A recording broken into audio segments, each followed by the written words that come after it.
Bienvenidos a un nuevo episodio de Nadie nos preguntó, el episodio 20 de este podcast de Fran Emerson y Ana, tres amigos sociólogos venezolanos regados por el mundo.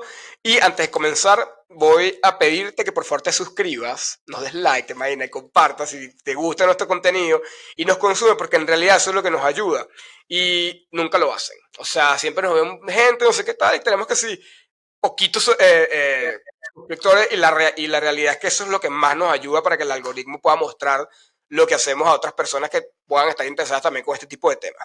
Hoy vamos a lanzarnos con un tema que tenemos rato diciendo que lo vamos a hacer, lo vamos a hacer, lo vamos a hacer, pero por fin ya coincidimos para hacerlo. Y se trata del populismo, que en lo particular para mí además es un tema súper especial porque fue el que me hizo sociólogo, fue con el que yo hice mi tesis de grado en sociología en la Universidad Central de Venezuela, y además que es un tema que se adapta perfectamente al debate político de estos años, ¿no? Y cuando se habla de populismo, precisamente, es interesante. Yo, de hecho, el año pasado hice un trabajo de observación junto a dos estudiantes de la Universidad Central en Venezuela en las redes sociales sobre la definición de populismo, ¿no? Sobre qué la gente hablaba de populismo. Y en ese pequeño estudio que nosotros hicimos, nos pudimos dar cuenta algo que, bueno, que ya también está escrito y que en realidad la literatura populista siempre digamos, apela a ello, ¿no? Y es el tema de que mucho se dice cuando se habla de populismo, pero realmente poco se sabe sobre el tema. O sea, se dice, y se habla de populismo, pero usualmente encontramos que se hace de una manera un poco incorrecta cuando tú lo contrastas con lo que la literatura habla del tema. Y eso es interesante porque es justamente uno de los primeros problemas cuando tú estudias el tema del populismo, que es un tema muy abierto porque es un tema donde no hay un consenso. Estamos lejísimos, o sea, casi ningún tema en las ciencias sociales a veces tiene ese consenso teórico y tal, pero este particular está bien alejado de cualquier tipo de consenso. Entonces, bueno, voy a abrir con eso para hacerlo más dinámico y para entrarnos aquí a trancazo como estábamos antes de comenzar a grabar. Sí, estamos dándonos, pero a grito pelado. Eh, a ver, es un tema que a mí también me gusta. Creo que lo hemos ya desarrollado en varios capítulos porque fue un tema, Emerson lo hizo en la uni, yo en el máster también al final, el trabajo fin del máster hice como un pedazo con Emerson, me ayudó en ese momento porque era un tema como muy reiterativo. Porque cuando nosotros estábamos estudiando sociología, toda esta parte como de definición de teoría política, siempre es como medio raro, ¿no? Porque como definir o sea, están como los regímenes clásicos, siempre como la historia, bueno, no, es que esto es una dictadura, ah, no, pero es que es un autoritarismo, no, pero es que no, ta. Entonces siempre está como ese debate, ¿no? Y como que entre comillas, los expertos siempre andan como, unos dicen una cosa, otros dicen otra, pero este concepto de populismo, que ahora después podemos hablar un poco como su historia, que más que todo como vinculado al peronismo y todo esto, es un concepto que, por ejemplo, a nosotros nos empezó como a servir bastante en la Venezuela que nosotros estuvimos, porque al no ser la forma de gobierno clásica, ¿sabes? Con el chavismo, pues como había como otras formas de definición. No sé si Karina quiere ir aportando cosas para ir contando y luego A llegamos ya Karina como no al... sé qué le pasa a ese video, mija. Mira cómo parece una ametralladora. No entiendo, qué lástima. No, bueno, para juntar un poco lo que dijeron ustedes dos, la categoría esta de, Ma- de Muffet y de Laclos, la que dice Muffet primero, que es súper interesante que mucho de su trabajo es con su esposa.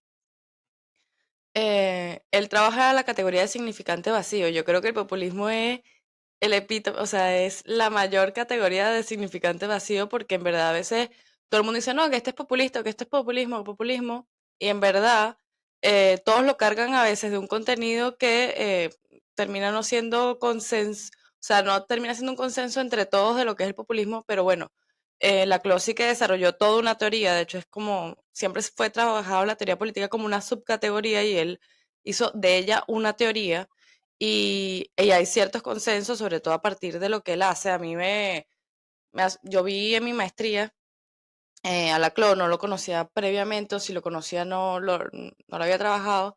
Y claro, su perspectiva del populismo chocó un poco con mi perspectiva del populismo, que además de teóricamente lo viví en carne propia, lo vivimos, y pues tenía como digamos, como una mirada peyorativa al populismo. La sigo teniendo, ¿no? Pero Claro, al leer Laclau, la ves que él le explica como una forma de hacer política, y prácticamente la única forma de hacer política, porque el sujeto Pero, histórico es el pueblo, ¿no? pero Pero explícale un momento a la gente, como que, porque que te fuiste una vez al concepto central, si quieres ahorita lo desarrollas. O sea, para la gente que no está familiarizada con este concepto, es un concepto que estaba como viajando por ahí hasta que Ernesto Laclau, que es un teórico argentino, escribió un texto que se llama La razón populista y como que selló la teoría sobre el populismo, ¿no? O sea, como que es un hito y entonces cuando quieres hablar de cualquier, o sea, de forma contemporánea, cualquier definición de populismo, te vas como a este libro porque está como, es como el gran teórico del populismo que lo extrae un poco del peronismo. Claro, el gran problema de Laclau también es un tema también de que a Laclau le costó, y eso también ha sido la crítica principal hacia su obra, de limitar el fenómeno. Y aquí va lo que decía Ana, ¿no? Que es que para Laclau un poco la política, el populismo es la política. Entonces, Claro, esa delimitación del fenómeno no estuvo muy clara, a pesar de que su obra es obviamente o sea, el tipo es un crack, obviamente, en este sentido, pero eso es como una de las principales críticas y tal. Pero aquí, y volviendo un poco a lo que yo decía, de cómo cuesta el tema de tal vez generar un consenso sobre lo que es el populismo, pero también tenemos como que dos extremos, ¿no? Primero, obviamente, quienes se encargan de estudiar esto, los intelectuales, los que han escrito y los que han investigado sobre el tema, que hay como ciertas diferencias y tal, y también están como los que no saben nada.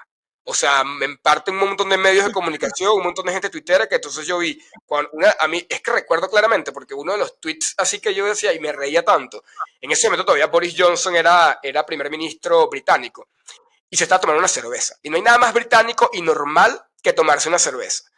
Y no sé, doña Gladys, probablemente en cualquier país de estos de nosotros, porque el tipo salió en la foto de Amazon, es que qué populista, porque Boris Johnson estaba tomando una cerveza. Entonces, la verdad es que el término, por lo peyorativo que decía Karina, el término se ha prestado un poco para confundirlo con cualquier expresión de los líderes políticos que se salgan un poco de la formalidad a la que la gente está acostumbrada, que los líderes o gobernantes tienen que estar como tal. Y la gente lo mezcla muy, pero muy, muy, muy de cerca con la demagogia. O sea, y la demagogia por sí sola no es populismo. El populismo es una combinación de acciones políticas que incluyen entre ellas la demagogia, pero la demagogia en sí no es populismo.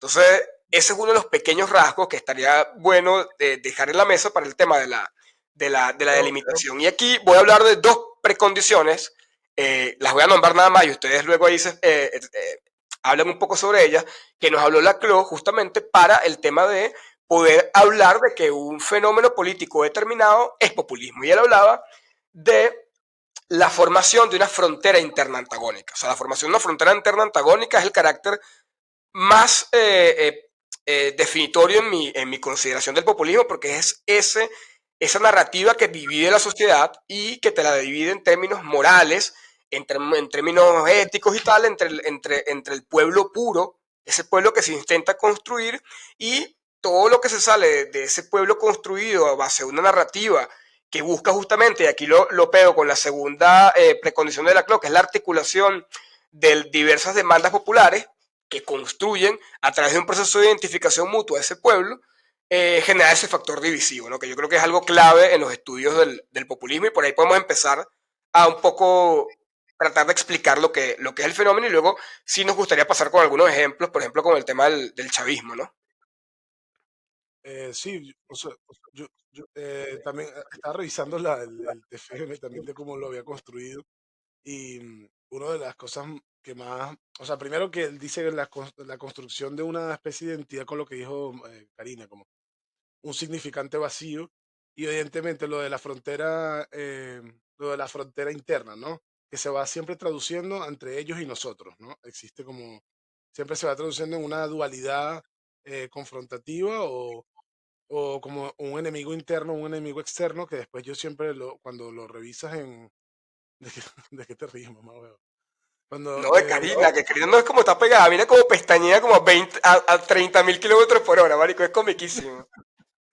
em, eso, que es como que, primero, para una definición de populismo está como, no hay algo claro, pero sí puedes como, o sea, es muy sartriano esto, puedes definirlos por sus características, más que Claro. por porque eso es una cosa que pasa mucho cuando uno habla de política con la gente. La gente, no, pero es que este es de izquierda, no, pero es que este es de derecha, no, pero es que no, bueno, pero ¿qué es? O sea, cómo practica la política? La forma en que un grupo de personas o un movimiento practica la política es una forma mejor para definirlo que lo que diga que es en sí. Entonces, o las características que tenemos primero es que existen como una construcción de significantes vacíos, es decir, palabras que puedan integrar diferentes demandas, ¿no? Y la otra es una frontera dual, ¿no? Son dos como características que puedes encontrar para poder definir un movimiento populista. Y con lo que tú decías, Frank, que es clave, porque el tema es que el populismo no es un sistema ideológico. Entonces tú no lo puedes definir en Ajá, términos, tú lo esa es otra que defines. podemos dar, claro. Entonces, no es un sistema ideológico en principio. Luego, tiene como esto de significantes vacíos. Cuando la gente nos escucha y dice significantes vacíos, es por ejemplo algo como la palabra que se utiliza siempre ejemplo, es pueblo. O sea, pueblo es lo que ese grupo de personas que está llevando a cabo un movimiento político quiera identificar como pueblo. Y Ya, luego y es que, además, ya te doy la palabra, Karina, un segundo. Y luego es que crea dualidades. Dualidades, ellos y nosotros, que las más famosas normalmente son pueblo élite o extranjeros nosotros. Ajá, Karina. no, y que a veces, o sea, cuando no plantea esa dualidad, que los líderes demagógicos o líderes populistas la plantean como una dualidad, en verdad es, si tú abres en la categoría de pueblo, que es el sujeto histórico del populismo, digamos, es heterogénea, es totalmente heterogénea. Articularon un montón de demandas a través de un relato que le funcionó, pero ni siquiera es digamos, las principales demandas de todos esos, de esas. Yo también leí un autor que me gustó Esto es mucho, interesante, ya más o menos te pillo. que es Rancière, Ujú. que pero él no está en contra del populismo ni nada, pero es bastante estricto en lo que es la democracia, y él habla de la parte de los impartes, ¿no? Entonces, ¿qué hace el populismo? Digamos, aglutina a toda esta gente que no tiene parte, digamos, que no tiene incidencia o no siente que tiene incidencia en el Estado, en que se sienten, bueno, desprotegidos. Y todas estas son demandas desarticuladas que articulan con un relato que ni siquiera es necesariamente responde a estas demandas y termina siendo un aglutinante que, digamos, sigue sin responder las demandas de la gente, pero que le sirve en un momento específico A para identificar. ¿Mm?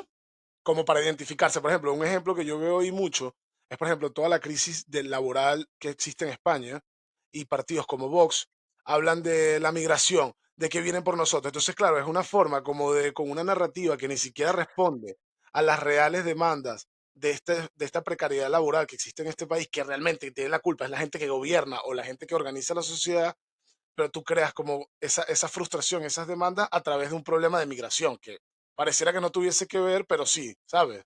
Creo que es como una operación que se hace, como ante un grupo de mineros que tienen un montón de problemas específicos, no, pero es que no hay trabajo porque la migración, entonces como que aglutina esa identidad, pero al final ni siquiera está respondiendo al problema en sí. Y que el factor migratorio siempre que está muy presente también, sobre todo en los populismos de derecha, porque así como el populismo de izquierda puede utilizar determinadas cuestiones que se van repitiendo siempre para poder, digamos, construir ese enemigo necesario para poder dividir a la sociedad, en el populismo de derecha es muy común que sea el tema migratorio siempre está, o sea, es Sí. una constante, y también lo vemos con el tema de Trump, ¿no? Trump creó, o sea, Trump lanzó su campaña electoral llamando violadores y delincuentes a los migrantes, a los mexicanos básicamente, que fue lo que hizo como que alocución en aquel lanzamiento de su campaña. Entonces también eso es un rasgo muy como que define mucho el estilo del populismo de derecha, ¿no? Que es el tema de la xenofobia. Y aquí con lo que Ana decía, a mí me parece que hay como, y también lo escuché recientemente en un podcast, me pareció que tenía demasiado sentido, como que siempre el populismo se va planteando o se va estudiando desde diversas dimensiones o enfoques. Y uno de esos enfoques es el tema de la relación con el tema de la ¿cómo llamarlo? La alternativa de representación política. Y aquí recuerdo claramente un autor que lo decía, que la gente muchas veces cuando se vincula con este tipo de líderes que te lanzan un discurso paraguas que va atrapando todo ese montón de insatisfechos por el sistema, no están ni siquiera esperando ser parte, digamos, o tener una expectativa ni siquiera económica, sino una expectativa de participación. O sea, lo que llena ese liderazgo es una expectativa de participación de la gente, de que con sus reclamos, sus expectativas y tal, se vean reflejados en un mensaje muy específico. Y eso despierta, eso en cierta medida pudiera ser lo que también Ana decía, que algunos defensores, entre comillas, del populismo pueden decir que es una especie de movimiento, yo lo noté por aquí porque me pareció interesante, que es como una especie de demanda redemocratizadora, ¿no? Porque Claro, es justamente como que exhibir todas esas inconformidades y tal, ¿no? Pero la realidad es que también te demuestra o te puede despertar un montón de monstruos en la sociedad horribles, como pasó acá en Estados Unidos. En Estados Unidos veníamos de un bipartidismo medianamente, bueno, los conservadores, los republicanos, los liberales, los demócratas y tal, pero medianamente el país funcionaba de una manera normal, no, tú no veías mayor nivel de violencia política y eso cambió desde la irrupción de Trump, pero con antecedentes más recientes como Sarah Palin en el 2008, que fue candidata a vicepresidenta, que comenzó a alborotar a través de un discurso populista de ultraderecha todas esas cosas que estaban ahí como dormiditas, ¿no? O sea, toda esta gente comenzó a ver representada esos pensamientos que podía tener dentro y que a lo mejor no los compartía en este tipo de liderazgos tan importantes, pues ahora los demuestran con crímenes de odio y fortaleciendo toda una narrativa en este país cada vez más fuerte antimigrante. No, yo eso es lo tengo, que no cerré la idea anterior y ahorita que lo estás diciendo. Y es que eso le da al infierno, le da al villano a la gente que lo necesita, ¿no? Porque la gente dice, porque yo no tengo el poder de participar o no se solucionan mis problemas, y te da el villano, aunque el villano a veces eres tú, porque pasa con el tema del migrante, que sabemos que muchos venezolanos migrantes, muchos migrantes en Estados Unidos votan a Trump, y tú dices, Marico, tú eres el villano de esta película y estás votando porque te ha construido una narrativa como tú el villano. Pero entonces el migrante que roba a los niños y viola, y los pedófilos. Ay, sí, los pedófilos, la ideología de género, los carajitos. ¿Y quién es el que está detrás de todo eso? Siempre es un migrante, ¿no? Y eres tú el migrante. O sea, como a veces simplemente te da un relato que lo necesitas porque, digamos, mucha gente no sabe por qué no se ve reflejado en políticas públicas o por qué no hay, no existe en la formación de la democracia en el Estado como ciudadano, como participante, como sujeto histórico. Y cuando te dan ese relato, cualquiera que sea, en este caso la migración, por ejemplo, el migrante como tal, la figura del malo de la película, la gente como que se relaja, ¿no? Y como, bueno, ya hay alguien que es el maldito y vamos a por ellos, ¿no? Pero resulta que al final la sí, demanda real nunca es satisfecha.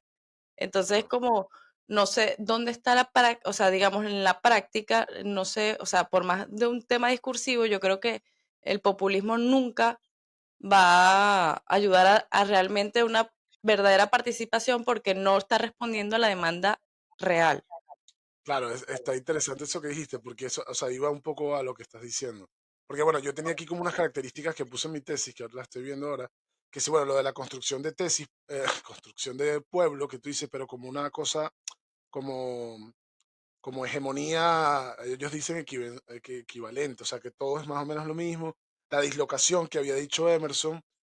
También otra cosa que yo puse que no lo habíamos dicho por encima, que siempre son antiinstitucionales, porque como van con la lógica del enfrentamiento y de la élite, de no sé qué tal, entonces no, es que las instituciones sirven a no sé qué, entonces claro, ahí es donde iba con Karina. Si lo que históricamente se ha ido construyendo en ciertas democracias contemporáneas, que son las instituciones, que son formas jurídicas de dirimir los conflictos en una sociedad democrática, ya se ven como que no sirven, pero sin proponer una alternativa real, que nosotros tenemos ese trauma como venezolano. Entonces, ¿qué pasa al tú corroer? O sea, porque suponte que aunque las instituciones estén un poco manchadas, porque siempre están un poco manchadas, pero si tú como movimiento contribuyes a terminar de reventarlas, ¿qué vas a poner en su lugar que no sea una institución para dirimir los conflictos como puede ser lo jurídico? Nada. Entonces, ¿a dónde nos vamos? A que, bueno, que sencillamente un grupo de personas va a joder a otra o va a mandar más que otra.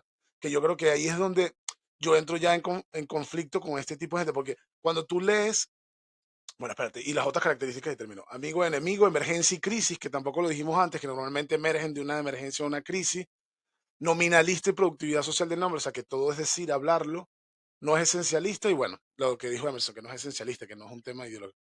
Pero claro, Bueno, ¿cuál es? Cuando, otra espérate, Iván, cuando tú lees a Laclau, o a veces estás leyendo esto, tú dices, o por lo menos cuando yo me estaba leyendo el programa, el programa electoral de Milei esta mañana, casi me convence el hijo de puta, porque, claro, tú dices, ah, no, bueno, pero coño, por supuesto, pero mira esto, ah, no, pero vamos, ah, pero, hostia, pero vamos, pero claro, lo que está oculto detrás es lo que dijo Karina, o sea, es lo que te digo de las instituciones. Son una cosa que va en rupturismo, pero por el rupturismo en sí, porque lo único que le da fuego es el rupturismo o la dislocación o lo otro, pero al final, si tú revientas todo el tejido histórico o específico de una sociedad tal, bueno, no es, o sea, o vas a ser revolucionario completamente, o creo que al final lo que va a pasar es cosas como pasaron en Venezuela, ¿sabes? Mira, cuando hablabas de instituciones, como que justamente esa es otra de las dimensiones o enfoques que siempre se hablan cuando que se habla o se estudia sobre el populismo, ¿no? Y es el tema de que pudiera ser presentado el populismo como una especie de democracia iliberal. O sea, porque la democracia liberal, como está planteada, es una democracia donde la gente vota y elige, pero donde también existe independencia de poderes, donde existen instituciones que de alguna manera u otra garantizan un equilibrio de poder. O sea, no todo, teóricamente, es el voto de la gente. Claro. Un planteamiento de democracia iliberal, que este término me parece un poco Iliberal. sí, me parece un término poco curioso que se está ahorita, está medio de moda en algunos estudios sobre el populismo, que es esa democracia donde la gente vota y ya. Y aquí es donde te digo también que cuando se habla un poco del tema de lo difícil que es generar consensos alrededor del tema del populismo, incluso surgen, digamos, conceptos como este, que a mí en lo particular no me matan porque para mí no es democracia ya. O sea, cuando ya el populismo eh, pasa de una relación retórica de rivalidad y de enfrentamiento con el sistema institucional democrático y pasa esa raya y desplaza las instituciones, las elimina o por el contrario, no las elimina, pero sino que las controla, ya para mí en ese momento deja de ser populismo. Porque pierde un poco lo que es su sentido epistemológico, pierde un poco lo que es su sentido histórico y ya da paso a lo que, bueno, puede ser un sistema autocrático, que ya ahí se pueden abrir debates según el caso de cómo llamarlos, ¿no? Pero un populismo teóricamente es un estilo o una manera de hacer política diseñada y que vive dentro del espectro democrático. Empezando porque necesitas a un aparato institucional, digamos, con el que rivalizar, necesitas el tema del carácter plebiscitario para poder buscar legitimidad, ya que la legitimidad no te lo van a dar las instituciones, la legitimidad no te lo va a dar lo tradicional de la política, la legitimidad no te lo va a dar la corte, la legitimidad siempre te la va a dar la gente.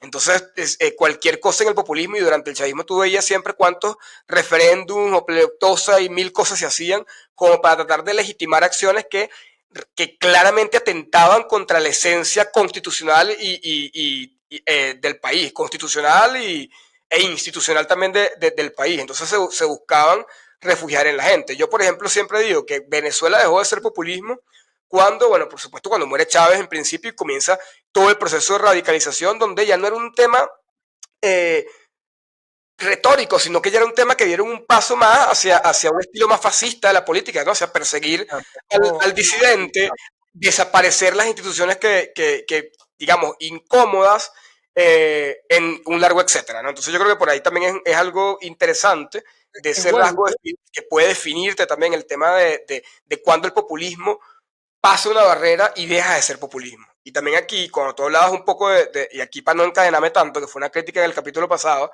del tema del contexto histórico, también que tú lo hablabas lo del tema del Perón, y también es importante tenerlo en cuenta para cuando uno estudia el tema del populismo, es el tema de que el populismo en realidad es una especie, o el populismo moderno, de respuesta de adaptación después del fin de la Segunda Guerra Mundial, de los regímenes, movimientos o liderazgos más autoritarios, de adaptarse un poco a la democracia. Al menos de este lado del mundo, donde esas eran, digamos, las reglas del juego, paulatinamente se fue fortaleciendo. Por supuesto, no fue de un momento a otro, pero como que hasta el llegar a lo que es hoy día, ¿no? Donde en teoría en el mundo occidental la democracia liberal es la regla del juego. O impone las reglas del juego, ¿no? Entonces como que el populismo se adaptó a una manera autoritaria de hacer política, pero un poco siguiendo el guión democrático. Cuando eso no ocurre, cuando se sale de ahí, pues ya obviamente no es populismo. Es súper loco lo de que dice, o sea, es que, claro, pero estaba viendo como lo ibas contando, como, claro, un movimiento que puede empezar populista en una democracia derruida, ¿sabes? Claro, pero su concreción no es llegar a controlarlo todo en la medida en que, o sea, porque vale, cuando va encontrando resistencias, como pasa en Estados Unidos o pasa en otros países con instituciones más fuertes, pues bueno, ahí se queda en esa lucha. Pero si logra tomarlo, ¿sabes? Si logra tomar el Estado, si logra tomar las instituciones, si logra controlarlo, ese discurso no, inevitablemente no terminará en algo como en Venezuela. ¿Sabes? Es como que es la propia naturaleza, porque claro, si el movimiento va en ese sentido y no encuentra esas resistencias específicas, cambia o no cambia. Es interesante eso, la verdad. Sí, habría que ver si el populismo solo se queda en la pura retórica o en la praxis, en la praxis. En la Ajá. praxis, ¿qué sería, sabes? Eh, Tendrían que construir un ministerio para la felicidad como en Venezuela. A ver. Que a mí me pasa mucho que también pienso que,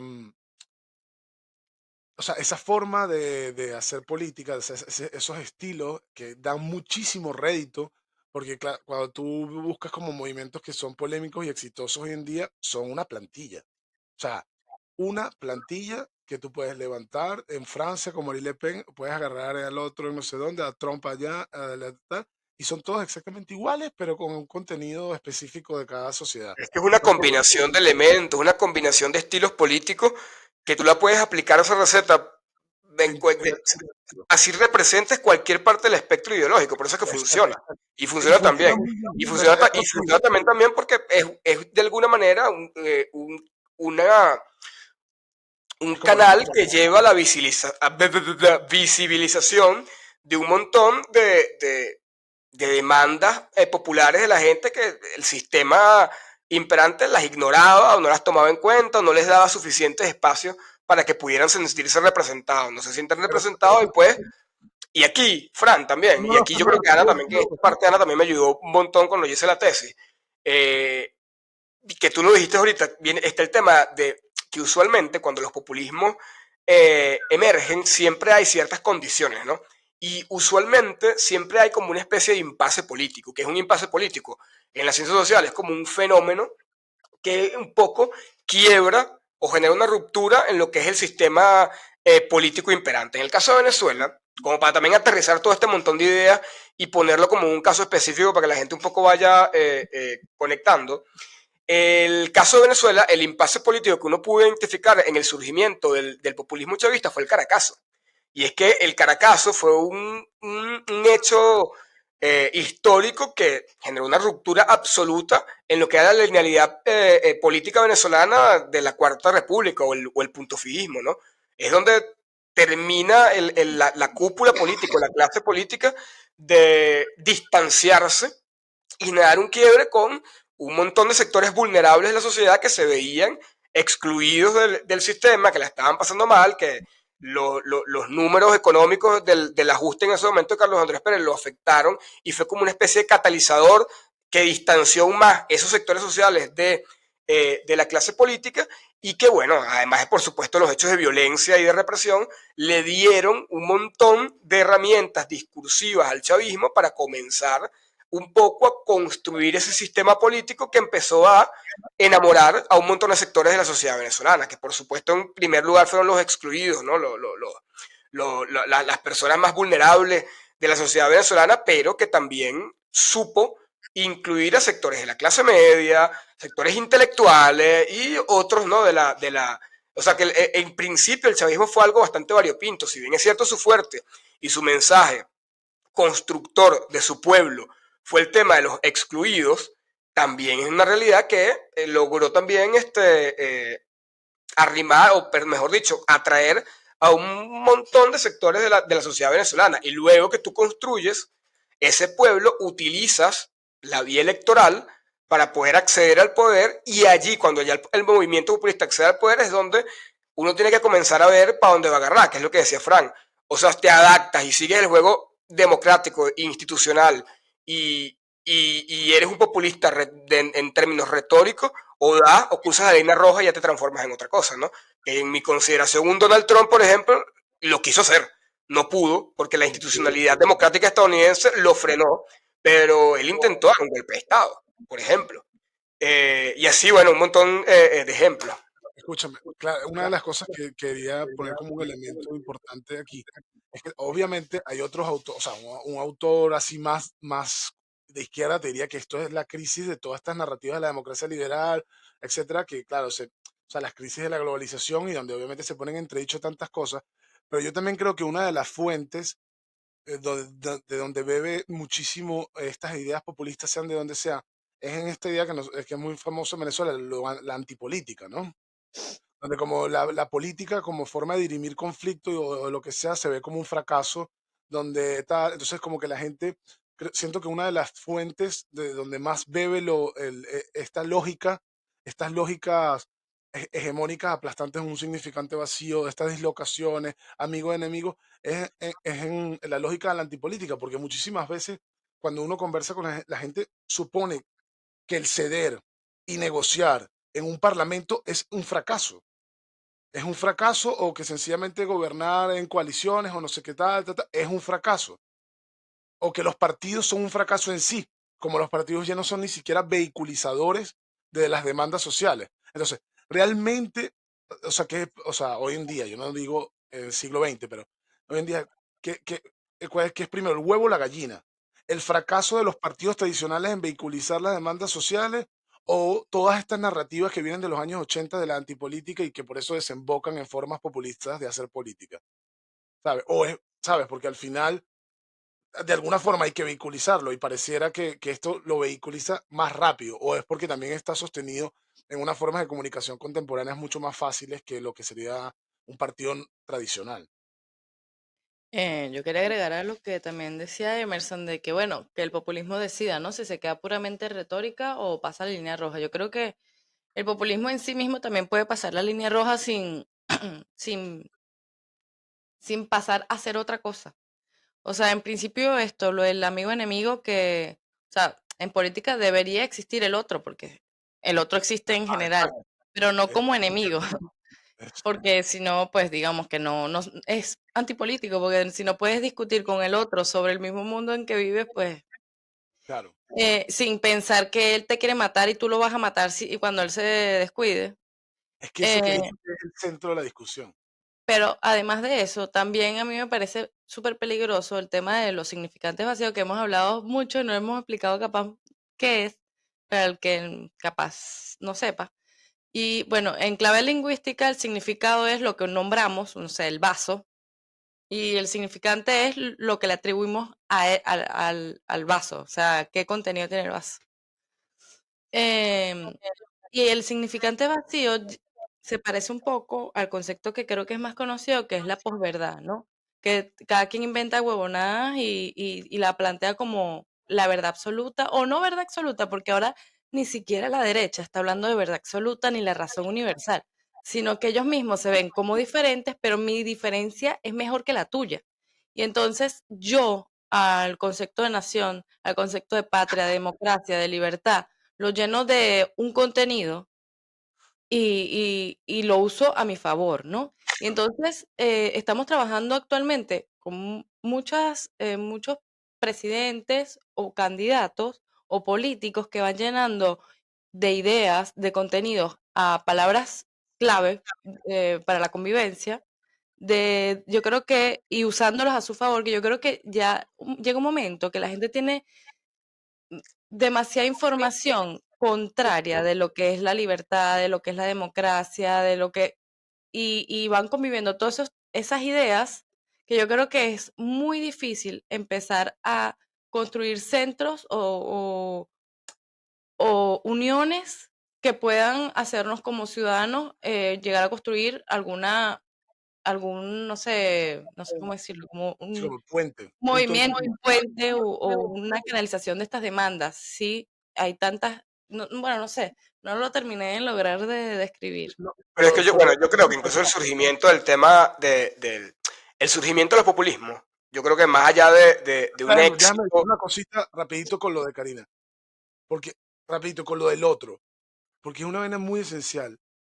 El reconocimiento de lo, o sea, la vaina democrática que yo sencillamente quiero siempre decir y que por eso me enfado o no estoy a favor en cuanto a una cosa, es que el otro tiene que participar en la discusión. Y este tipo de mierdas o de estos populismos, normalmente el otro es el enemigo. Y ese es el problema fundamental. Ya. No, claro, o sea, obviamente en el discurso populista no es que, porque obviamente siempre lo que se habla, ¿no? Obviamente siempre hay un otro. El tema es cómo ese otro es tratado. Y aquí, Ana, yo sí creo que, no sé, no entendí muy bien lo que dijiste con el tema de que puede cruzar la línea roja sin dejar de ser populismo. Populismo. Y no, yo creo que no delimita, o sea, yo creo que la delimitación que se le puede dar al fenómeno, ciertamente, si tú cruzas esa línea roja y pasas de un tema netamente retórico a la acción, yo creo que ya no es populismo, ya es una dictadura, como lo que ocurrió hoy día en Venezuela, o es una autocracia, o lo que sea, ¿no? Porque el populismo al final necesita para mantener su razón de ser en términos discursivos, ese enemigo latente no lo puede destruir, no lo puede aniquilar. O como en el caso de Venezuela, que no lo matan, pero o sea, lo excluyen, no lo matan, digamos, físicamente, pero lo excluyen de cualquier poder de participación real en una elección, por ejemplo. Bueno, y No, yo físicamente. lo que decía no es que dentro de la retórica del populismo se puede pasar una línea roja, o sea, no hace falta pasar a otra, a la autocracia, no sé qué, para pasar o cruzar una línea roja, sino que dentro del populismo, aunque no me expliqué bien, dentro del populismo, con la retórica, al vaciar palabras tan importantes para la cohesión de una nación, incluso la palabra nación, lo que significa nación, puede ser en sí mismo un peligro porque estamos viviendo en un tema de posverdad.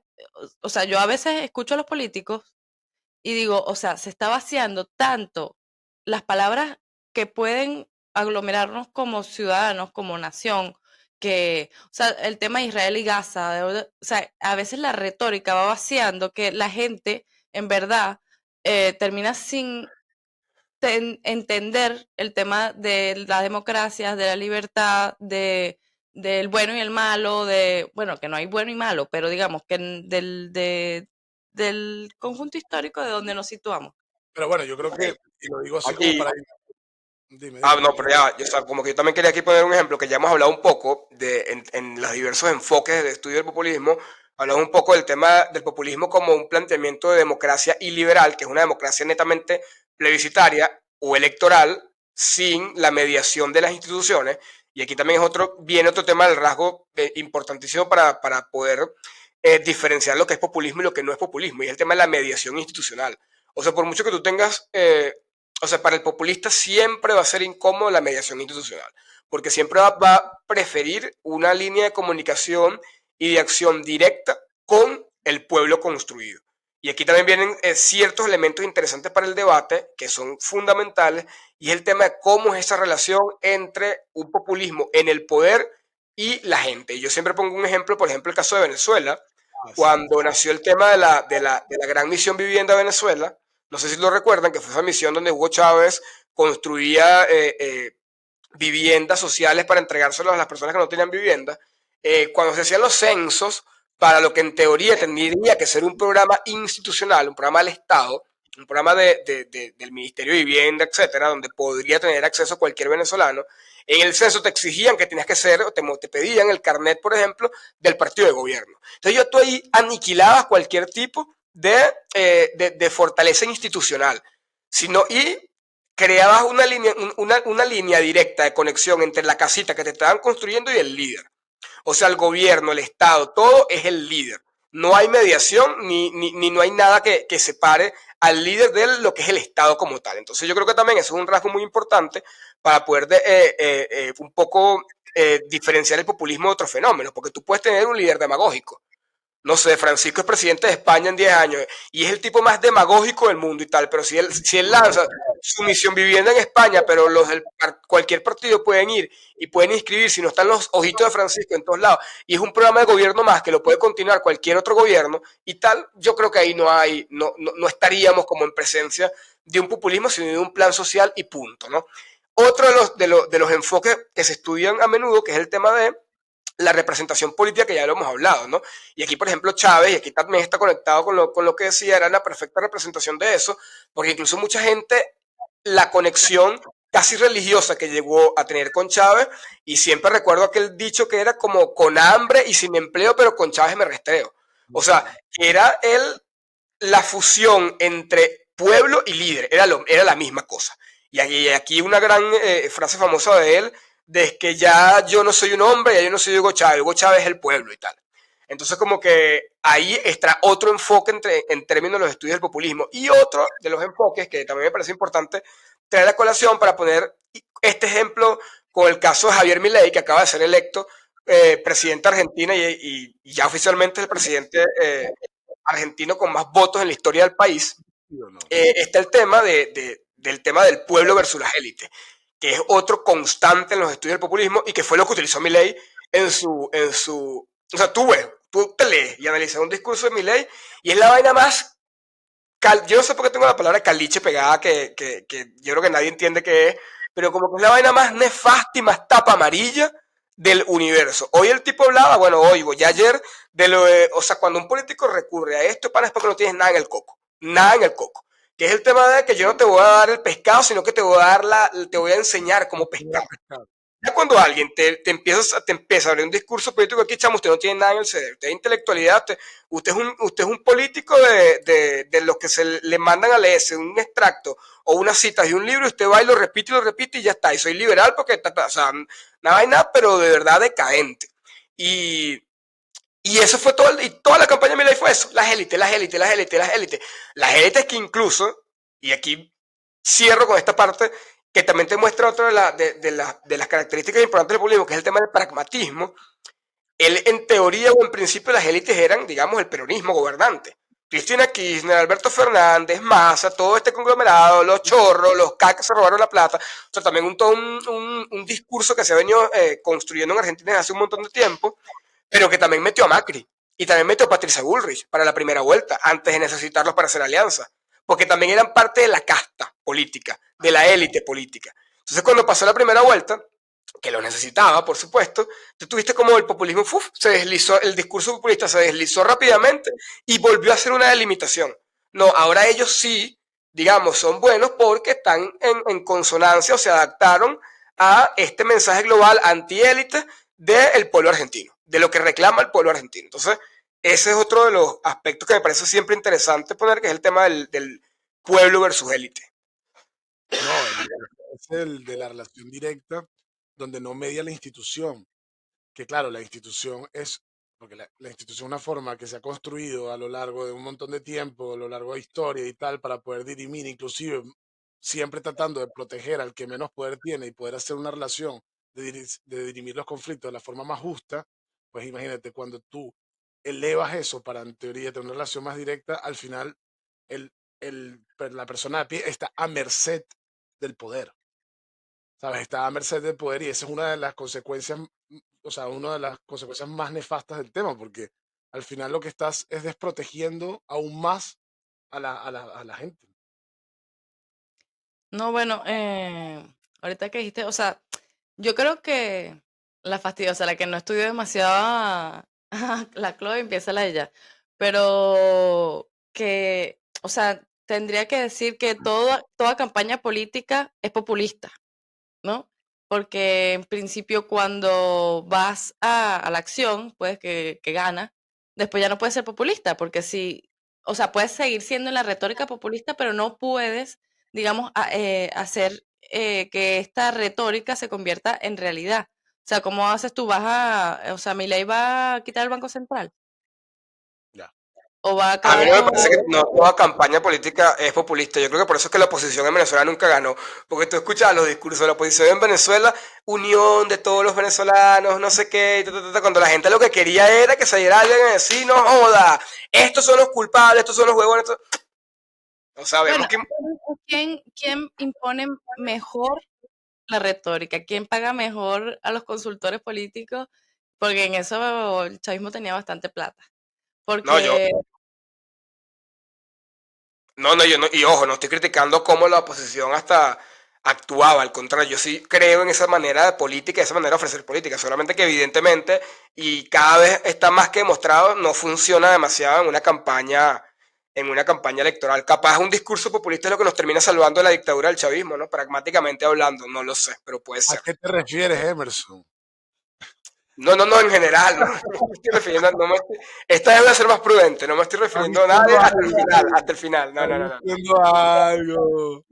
Bueno, Bueno, mira, no yo me diré tengo para que nada cerrar, de retirar verdad. y vamos cerrando que tengo que ir a trabajar a ganarme el pan es como el es pueblo un de tema todos. muy amplio, creo que la verdad es que lo hablamos muy como a nivel general, creo que luego pueden venir otros capítulos como que de, digamos, Analizando aspectos uno más en específico. específicos sobre el populismo, casos más puntuales, pero bueno, aquí con esto simplemente quisimos un poco como que hablar un poco de todo y tal, como para generar ciertas cositas ahí para la discusión, ¿no?